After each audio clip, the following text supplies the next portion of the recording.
안녕하세요. 저는 부산대학교 치과병원 치주과학교실에 근무하는 주지연 교수입니다. 치아 주변을 둘러싸는 조직을 치주 조직이라고 하는데요. 치주 조직에 염증이 생겨서 치아 주변을 둘러싸는 치주 조직이 소실되는 질환을 치주 질환이라고 합니다.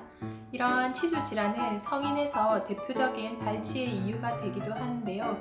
저는 이러한 치주 질환에 발생한 염증을 치료하고 또 소실된 치주 조직을 재생하고 소실된 치주 조직 재생이 불가능해서 발치를 할 경우 치아를 대체하는 임플란트를 식립하고 또 임플란트 식립 이후에 임플란트 주변에도 치주염과 같은 염증이 발생될 수 있는데 이러한 임플란트 주위염을 치료하는 것을 전문 진료 영역으로 하고 있습니다.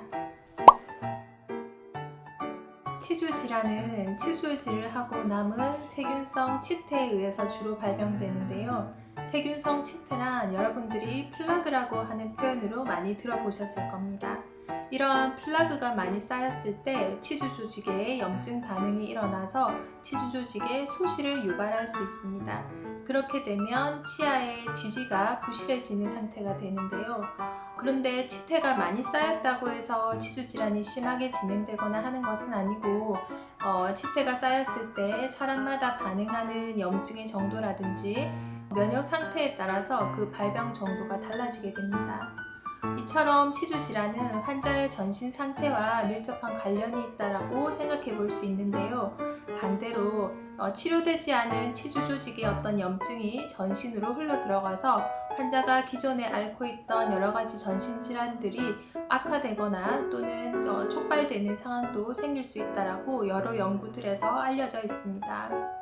특히 대표적인 질환으로 심혈관 질환이나 당뇨병, 임신 시에 조산이나 저체중아 출산 등이 밀접한 관련이 있다고 알려져 있고요. 최근에는 알츠하이머 질병이나 여러 가지 대사성 질환 또는 각종 암들과도 치주염이 관련성이 높다는 연구 보고들이 제시되고 있습니다.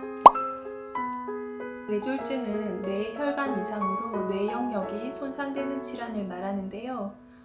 대표적으로 세균 감염이나 동맥경화와 밀접한 연관이 있다고 알려져 있습니다. 앞서 말씀드린 것처럼 치주 질환은 대표적 구강 내 세균 감염병인데요.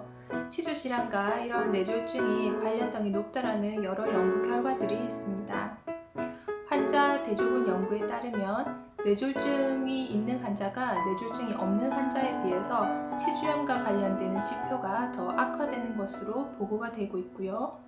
종단적 연구 결과에 따르면 치주 조직 소실이 높았던 환자에서 18년 뒤에 뇌졸중 위험이 3배나 더 높다는 연구 결과들도 있습니다.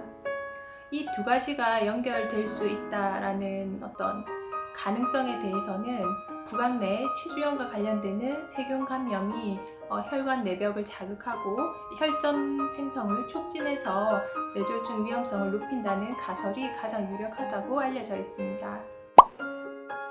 치주염을 조기에 치료하고 재발하지 않도록 적극적으로 예방관리를 받는 것이 필요합니다. 특히나 뇌졸중을 만약에 진단을 받은 경우라면 손 행동에 어려움이 있을 가능성도 있는데요. 그럴 경우에는 전동 칫솔을 사용한다든지 보호자가 구강위생 관리를 직접적으로 도와주는 것이 많은 도움이 될 수 있습니다. 그리고 부족한 부분은 구강 양치액을 사용하는 것도 추천드립니다. 그런데 치태 관리가 잘 안 되거나 하면 치주염 재발을 잘 할 수 있기 때문에 일반 환자보다는 조금 더 자주 치과에 내원하는 것을 추천드리고요. 그 주기는 3개월에 한 번씩 내원하셔서 보조적 치주 치료를 받기를 추천드립니다.